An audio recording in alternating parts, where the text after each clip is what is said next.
तो जैसा कि आपको पता है कि curl of vector field F, इसका मतलब होता है ये एक्सप्रेशन, और इसे हम कंप्यूट करते हैं डेल ऑपरेटर और वेक्टर फंक्शन एफ के क्रॉस प्रोडक्ट से। एक बार देख लेते हैं कि ये जो एक्सप्रेशन है, इस एक्सप्रेशन का मतलब क्या है कि अगर कहीं पर कोई वेक्टर फील्ड हुआ कुछ ऐसा, और हम किसी एक पॉइंट में, उस रीजन के किसी एक पॉइंट में उसका कर्ल पता करना चाहते हैं। कर्ल मतलब वेक्टर फील्ड का रोटेटिंग इफेक्ट। तो अगर इस पॉइंट में हम कर्ल पता करना चाहते हैं इस वेक्टर फील्ड का, तो हमें करना यह होगा कि ये वेक्टर फील्ड इस पॉइंट में जिस सरफेस में रोटेटिंग इफेक्ट दिखा रहा है, ये एक सिंपल वेक्टर फील्ड है, तो इस फिगर में देखें ये इस सरफेस में वेक्टर फील्ड जो है रोटेटिंग इफेक्ट दिखा रहा है। तो मैं यहां लिख दूं, ये है एक्स एक्सिस, ये है वाई एक्सिस और ये है जेड एक्सिस। तो हम कह सकते हैं ये एक्स वाई प्लेन में रोटेटिंग इफेक्ट दिखाएगा। तो उस एक्स वाई प्लेन में इस पॉइंट के आसपास एक छोटा सा रीजन हमें कंसीडर करना होता है। उस रीजन का जो एरिया होता है, सरफेस एरिया, वो अगर मान ले डेल्टा एस हुआ, और इसका जो बाउंड्री है इस रीजन का, ये बाउंड्री अर्थात इसका सरकमफरेंस, इस केस में चूंकि हमने सर्कुलर रीजन कंसीडर किया, तो जिस कर्व से ये बाउंडेड है ये रीजन, वो कर्व अगर सी हुआ, तो फिर वेक्टर फील्ड का line integral over the curve C divided by जितना उस रीजन का सरफेस एरिया है, ये हमें बताता है इस वेक्टर फील्ड के इस पॉइंट में कर्ल का मैग्नीट्यूड। जबकि ये डेल्टा एस ये बहुत छोटा होना चाहिए। यहां देखें डेल्टा एस टेंड्स टू 0, अर्थात ये जो रीजन हम कंसीडर करेंगे ये बहुत ही छोटा सा रीजन होगा। तो ये तो हो गया उसका मैग्नीट्यूड। अब इस कर्ल का डायरेक्शन क्या होगा? तो मान ले कि कहीं पर एक रीजन है यहां, और हमने बाउंड्री कंसीडर किया कुछ ऐसा, और हमने लाइन इंटीग्रल कंसीडर किया इस डायरेक्शन में, एंटी क्लॉकवाइज डायरेक्शन में। तो राइट हैंड रूल से हम डिसाइड करते हैं इस कर्ल का डायरेक्शन। सो ये डायरेक्शन होता है, अपने राइट हैंड को कुछ इस तरह से रखें, उंगलियों को मोड़ते हुए कि चारों मुड़ी हुई उंगलियां ये डायरेक्शन, एंटी क्लॉकवाइज डायरेक्शन आपको दिखाए। तो फिर आपका जो थंब होगा वो जो डायरेक्शन शो करेगा, अब थंब आपका ये डायरेक्शन शो करेगा, यही होगा कर्ल का डायरेक्शन। सो इस डायरेक्शन में यूनिट वेक्टर n को हम इस मैग्नीट्यूड के साथ मल्टीप्लाई कर देते हैं, तो कर्ल का हमें मैग्नीट्यूड के साथ साथ पूरा डायरेक्शन भी मिल जाता है। तो हम कह सकते हैं ये पूरा का पूरा जो कर्ल है वेक्टर फील्ड का उस पॉइंट में, उसका एक्सप्रेशन है। अब हमें देखना यह है इस वीडियो में कि कर्ल को जो हम कंप्यूट करते हैं डेल ऑपरेटर और वेक्टर फंक्शन एफ के क्रॉस प्रोडक्ट से, ये एक्सप्रेशन इसके साथ बराबर कैसे है। तो इसके लिए हम क्या करेंगे, एक पॉइंट सबसे पहले कंसीडर कर लेते हैं। सो इस वेक्टर फील्ड में एक पॉइंट यहां, इस पॉइंट के आसपास हम एक रीजन कंसीडर करेंगे। हम ऐसा रीजन कंसीडर करेंगे कि यह पॉइंट उस रीजन में हो। तो वो रीजन, चीजों को आसान रखते हुए कुछ ऐसा, यहां पर इसका डायमेंशन हम लिख लेते हैं। ये है dx, अर्थात x एक्सिस में इसका जो डायमेंशन है वो है dx, और y एक्सिस में इसका जो डायमेंशन है ये है dy। तो ये जो लेंथ है ये है dy, और ये जो लेंथ है ये है dx। सिमिलरली ये भी dx होगा और ये भी dy होगा। हमें पता लगाना है कि इस कर्व में वेक्टर फील्ड का टोटल लाइन इंटीग्रल। तो हम सबसे पहले इसे कंप्यूट करेंगे, और ये डेल्टा एस होगा क्या? डेल्टा एस होगा इसका सरफेस एरिया का मैग्नीट्यूड। और यूनिट वेक्टर एन क्या होगा? यूनिट वेक्टर एन होगा, जैसे हम लाइन इंटीग्रल कंप्यूट करेंगे उस पर डिपेंडेंट होगा। तो अगर हम लाइन इंटीग्रल को इस डायरेक्शन में, एंटी क्लॉकवाइज डायरेक्शन में कंसीडर करते हैं, तो फिर राइट हैंड रूल से जो डायरेक्शन होगा यूनिट वेक्टर एन कैप का, वो डायरेक्शन होगा इस डायरेक्शन में, अर्थात जेड एक्सिस के डायरेक्शन में। तो फिर शुरू करते हैं। यहां ये जो पॉइंट है इसे एक नाम दे देते हैं। ये पॉइंट है x, y, x, y। चूंकि ये लेंथ dx है और y में कोई चेंज नहीं होगा, अगर हम इस पॉइंट में पहुंचे तो हम कह सकते हैं ये जो पॉइंट है ये है x प्लस dx, y। उसी तरह से यहां पर एक पॉइंट हमें मिलेगा, इस पॉइंट को हम कहेंगे ये है x plus dx, y plus dy। और यहां जो एक पॉइंट हमें मिलेगा इसे हम कह सकते हैं ये है x, y प्लस dy। अब देखिए ये जो पॉइंट है x, y, इस वेक्टर फील्ड के एग्जिस्टेंस के कारण यहां पर एक वेक्टर एग्जिस्ट करेगा। लेट अस से कि वो जो वेक्टर है ये है f, और ये f वेक्टर फील्ड का जो वेक्टर है ये at the point x, y है। उसी तरह से एक वेक्टर फील्ड का वैल्यू यहां भी एग्जिस्ट करेगा, अर्थात एक वेक्टर यहां भी रहेगा।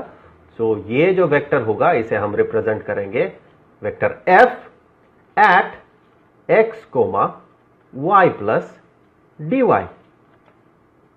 उसी तरह से इस पॉइंट में जो वेक्टर बनेगा इसे हमने रिप्रेजेंट किया f at x plus dx, y से। अब देखिए हम कंप्यूट करेंगे लाइन इंटीग्रल। तो यहां ये जो वेक्टर है, इस वेक्टर का जो x कंपोनेंट होगा कुछ इतना, ये x कंपोनेंट जिसे कि हम कह सकते हैं ये है fx एट x, y। ये x कंपोनेंट ये कंट्रीब्यूट करेगा इस पूरे लाइन सेगमेंट में बने हुए लाइन इंटीग्रल में। सो हमने माना इस पॉइंट से इस पॉइंट तक ये जो लाइन सेगमेंट है, यहां जो लाइन इंटीग्रल बनेगा इस वेक्टर फील्ड का, वो लाइन इंटीग्रल है I1। उसी तरह से इस पॉइंट से इस पॉइंट तक ये जो लाइन सेगमेंट है, इस लाइन सेगमेंट में जो टोटल लाइन इंटीग्रल बनेगा due to this vector field, वो बनेगा इस वेक्टर के, अर्थात ये वेक्टर इसके x कंपोनेंट के कारण। तो इसका x कंपोनेंट है fx at x, y plus dy। उसी तरह से यहां पर इस लाइन सेगमेंट में जो लाइन इंटीग्रल बनेगा उसके लिए रेस्पॉन्सिबल होगा इस वेक्टर का y कंपोनेंट। तो इस वेक्टर का y कंपोनेंट कुछ इतना, तो इसे हम कह सकते हैं ये है f का y कंपोनेंट एट ये टर्म। सो यहां जगह कम है तो मैं यहां एरो से आपको इंडिकेट कर देता हूं, यह है fy at x plus dx, y। और इस लाइन सेगमेंट में जो लाइन इंटीग्रल बनेगा वो बनेगा इस वेक्टर के y कंपोनेंट के कारण। तो ये y कंपोनेंट कुछ इतना, और हमने इसे नाम दिया fy एट x, y। और यहां जो लाइन इंटीग्रल बनेगा यहां से यहां तक, इस लाइन इंटीग्रल को हमने कहा कि ये है I2, और यहां से यहां तक जो लाइन इंटीग्रल बनेगा उसे हमने नाम दिया कि ये है I3, और यहां से यहां तक जो लाइन इंटीग्रल बनेगा वो है I4। सो टोटल इंटीग्रल में I1, I2, I3 और I4 चारों का पार्टिसिपेशन होगा। तो यहां पर सबसे पहले कंप्यूट कर लेते हैं I1 कितना होगा। सो I1 यह है line integral due to fx at x, y। So यह है fx at x, y into dx। उसी तरह से जो I2 होगा ये बराबर होगा fy एट, यहां से देखिए fy at x plus dx, y। So x plus dx, y into ये जो डिस्टेंस है ये डिस्टेंस है dy, सो इंटू dy। उसी तरह से I3 जो होगा ये बराबर होगा देखिए एफ एक्स ये है vector field F X at X comma Y plus D Y, और ये जो लेंथ है ये पूरा लेंथ है डी एक्स। सो हम कहेंगे ये है F X at X comma Y plus D Y into D X. और I4 जो होगा ये बराबर होगा, यहां से देखिए I4 ये लाइन इंटीग्रल है यहां से यहां तक, और उसके लिए रेस्पॉन्सिबल है F Y at X comma Y, और ये जो डिस्टेंस है ये डिस्टेंस है डी वाई। सो ये बनेगा F Y at X comma Y into D Y. So total line integral जो बनेगा इस पूरे कर्व में, ये टोटल लाइन इंटीग्रल कितना होगा। तो उससे पहले तो हमें डिसाइड कर लेना होगा कि जो टोटल लाइन इंटीग्रल हम कंसीडर करेंगे किस डायरेक्शन में कंसीडर करेंगे। तो मान ले कि ये है वो कर्व, और हम जो लाइन इंटीग्रल कंसीडर करेंगे उसका डायरेक्शन होगा एंटी क्लॉकवाइज। सो हम इस डायरेक्शन में लाइन इंटीग्रल को कंसीडर करेंगे। तो जब हम इस डायरेक्शन में लाइन इंटीग्रल को कंसीडर करेंगे तो उस लाइन इंटीग्रल के साथ एसोसिएटेड अगर कोई वेक्टर होता है तो उस वेक्टर का डायरेक्शन होगा, with the help of right hand rule हम कह सकते हैं वो डायरेक्शन होगा कुछ इधर जेड एक्सिस के डायरेक्शन में। तो ये डायरेक्शन होगा के कैप। तो फिर अगर हमने ये डायरेक्शन तय कर लिया जिस डायरेक्शन में हम लाइन इंटीग्रल पता करेंगे, तो फिर total line integral in this case हम कह सकते हैं आई, ये बराबर होगा, देखें I1 इस डायरेक्शन में है एंटी क्लॉकवाइज डायरेक्शन में, तो I1 I में जाके जुड़ेगा, I2 ये भी एंटी क्लॉकवाइज डायरेक्शन में है तो प्लस I2, लेकिन ये जो I3 है ये क्लॉकवाइज डायरेक्शन में है, अर्थात जिस डायरेक्शन में हम कंसीडर करेंगे लाइन इंटीग्रल को उसके ऑपोजिट डायरेक्शन में है I3। तो टोटल लाइन इंटीग्रल में I3 घट जाएगा। उसी तरह से I4 भी क्लॉकवाइज डायरेक्शन में है और हम कंप्यूट कर रहे हैं एंटी क्लॉकवाइज डायरेक्शन में टोटल लाइन इंटीग्रल, और ये I4 इस डायरेक्शन में है तो I4 भी यहां से घट जाएगा। अब देखें हमें क्या करना है, हम fx और dx वाला जो टर्म है अर्थात I1 और I3 इन्हें एक साथ रखेंगे, और fy और dy वाला जो टर्म है अर्थात I2 और I4 उन्हें एक साथ रखेंगे। तो इसे अरेंज करते हुए हम कहेंगे ये बराबर होगा माइनस या negative of I3 plus I1 plus I2 minus I4। और इस एक्सप्रेशन को हम ऐसे रिप्रेजेंट कर सकते हैं कि यह negative of I3 minus I1, so I3 minus I1। तो फिर इससे आगे देखें ये क्या बनेगा, ये बनेगा नेगेटिव ऑफ, इस एक्सप्रेशन को देखें I3 माइनस I1, सो I3 है ये, I1 है ये, दोनों से हम dx कॉमन आउट कर सकते हैं, तो हम कॉमन आउट करेंगे dx को। तो ये बनेगा ब्रैकेट के अंदर fx at x comma y plus D Y minus fx at x comma y और मल्टीप्लाइड विथ dx। अब देखिए ये एक्सप्रेशन I2 माइनस I4, तो I2 है ये, I4 है ये, दोनों से हम dy कॉमन आउट करेंगे, सो प्लस I2 जो कि है fy at x plus dx comma y minus I4 जो कि है fy at x comma y multiplied with dy, dy को हमने कॉमन आउट किया था। अब देखिए ये जो एक्सप्रेशन है इसका मतलब क्या है।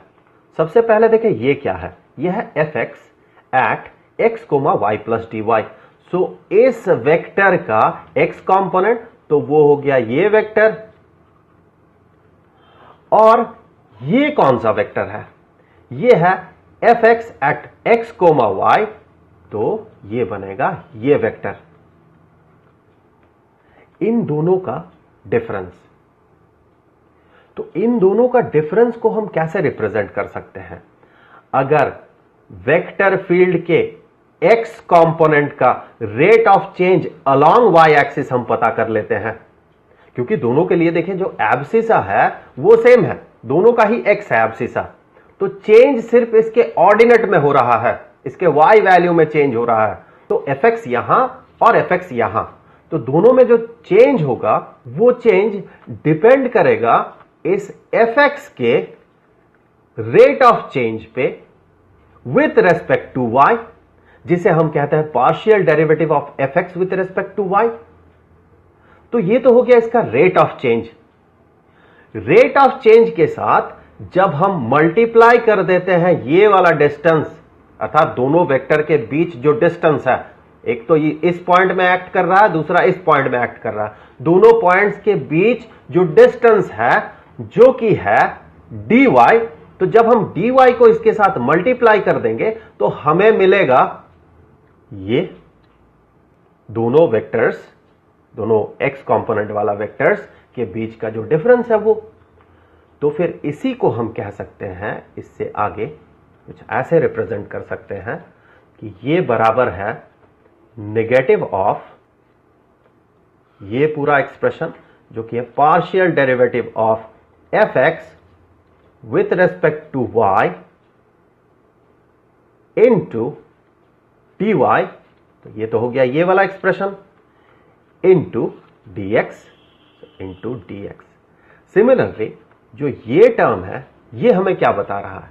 ये है डिफरेंस इस वेक्टर फील्ड के y कंपोनेंट का at x plus d x comma y and at x comma Y. तो वो दोनों वेक्टर्स कौन से हैं? वो दोनों वेक्टर्स हैं, एक तो ये और दूसरा ये। इन दोनों में डिफरेंस यहां रिफ्लेक्ट कर रहा है इस एक्सप्रेशन में। इस डिफरेंस को हम कैसे रिप्रेजेंट कर सकते हैं? तो यहां देखें वेक्टर फील्ड का y कंपोनेंट का डिफरेंस है और y कंपोनेंट का जो डिफरेंस है वो अलोंग x एक्सिस है। यहां पर देखें इसका जो y है ऑर्डिनेट है, y वैल्यू ये दोनों में सेम है, y और y चेंज हो रहा है इसके एब्सिसा में। तो हम अगर x एक्सिस के अलोंग इस वेक्टर फील्ड का y कंपोनेंट का रेट ऑफ चेंज पता कर ले, जैसे कि हमने पिछले केस में किया था, तो अलोंग x एक्सिस इस वेक्टर फील्ड का जो रेट ऑफ चेंज है, उसके y कंपोनेंट का जो रेट ऑफ चेंज है, जिसे कि हम लिख सकते हैं partial derivative of f y with respect to x। तो ये तो हो गया रेट ऑफ चेंज। तो टोटल जो डिफरेंस होगा इस वेक्टर में और इस वेक्टर में, उस टोटल डिफरेंस को हम पता करने के लिए क्या करेंगे? ये जो रेट ऑफ चेंज है इसके साथ मल्टीप्लाई कर देंगे इस डिस्टेंस को, और ये डिस्टेंस है dx। तो जब हम इसके साथ dx मल्टीप्लाई कर देंगे तो ये रिफ्लेक्ट करेगा इन दोनों वेक्टर्स के बीच के डिफरेंस को। मोर प्रिसाइजली कहें तो ये वेक्टर माइनस ये वेक्टर। तो फिर इसी एक्सप्रेशन को हम रिप्रेजेंट कर सकते हैं कुछ ऐसे कि ये है partial derivative of f y with respect to x into D x. तो ये तो हो गया ये वाला expression, into D Y into D y. अब देखिए इसी को हम क्या कहेंगे? इसी को हम कहेंगे, ये है, पहले इस टर्म को लिख लेते हैं, पॉजिटिव टर्म को।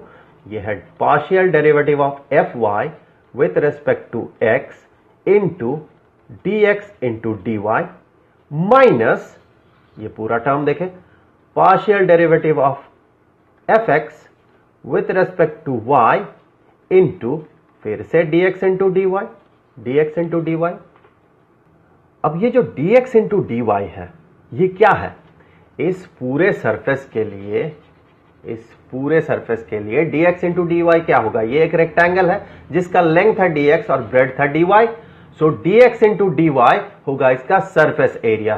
तो हमने कहा कि इसका जो एरिया है, ये एरिया ये ds है, जो कि बराबर है dx इंटू dy के।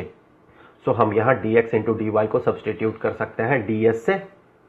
तो यही बराबर होगा partial derivative of fy with respect to x into ds minus partial derivative of fx with respect to y into ds।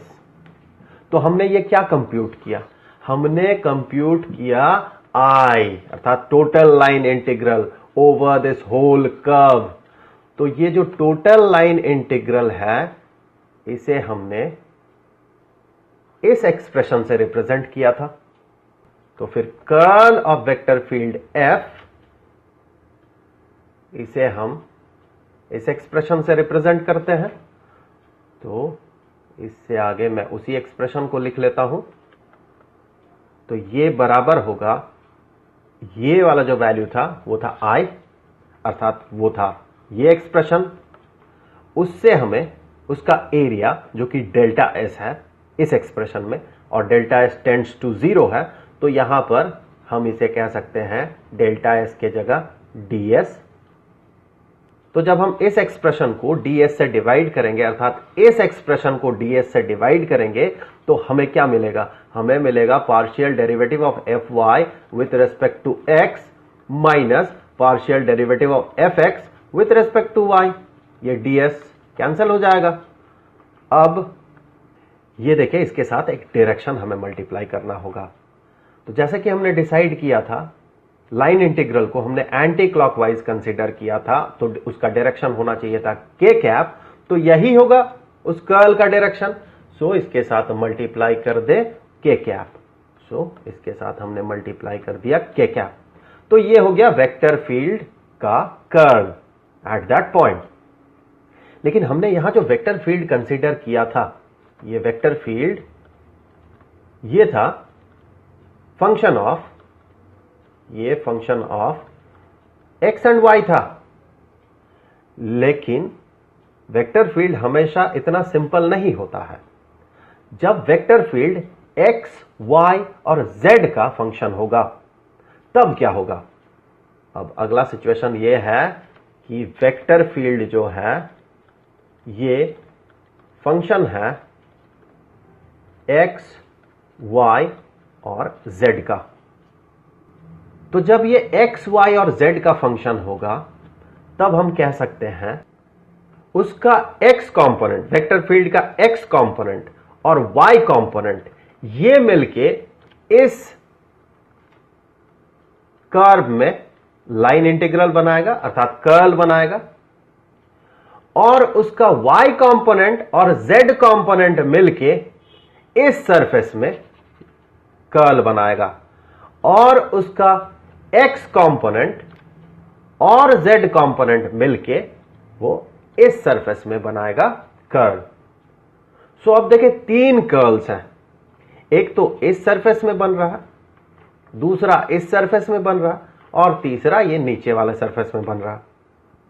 तो फिर वो वेक्टर फंक्शन जो कि x, y और z का फंक्शन है, उसके लिए नेट जो कर्ल बनेगा इस पॉइंट में, वो नेट कर्ल होगा इस सरफेस में बने कर्ल, इस सरफेस में बने कर्ल और इस सरफेस में बने कर्ल का वेक्टर एडिशन। तो मान ले इस सरफेस में जो कर्ल है वो है, मान ले कि वो है वेक्टर C1, इस सरफेस में जो कर्ल है वो मान ले है वेक्टर C2, और इस सरफेस में, नीचे वाले सरफेस में जो कर्ल बन रहा है वो है वेक्टर C3। तो नेट जो कर्ल होगा वो इन तीनों का वेक्टर एडिशन होगा। सो नेट कर्ल, अगर इसे हम C कहें तो हम कहेंगे ये जो नेट कर्ल है ये होगा C1, C2 और C3 का vector addition.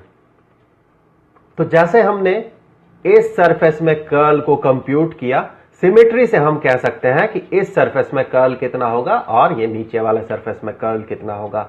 So net curl जो होगा जब वेक्टर फंक्शन एक्स वाई और जेड का फंक्शन हो तो हम सिमेट्री से कह सकते हैं कि curl of vector function f is equal to i cap into partial derivative with respect to y of fz minus partial derivative with respect to z of fy plus j cap into partial derivative with respect to z of fx minus partial derivative with respect to x of fz plus k cap into partial derivative with respect to x of fy minus partial derivative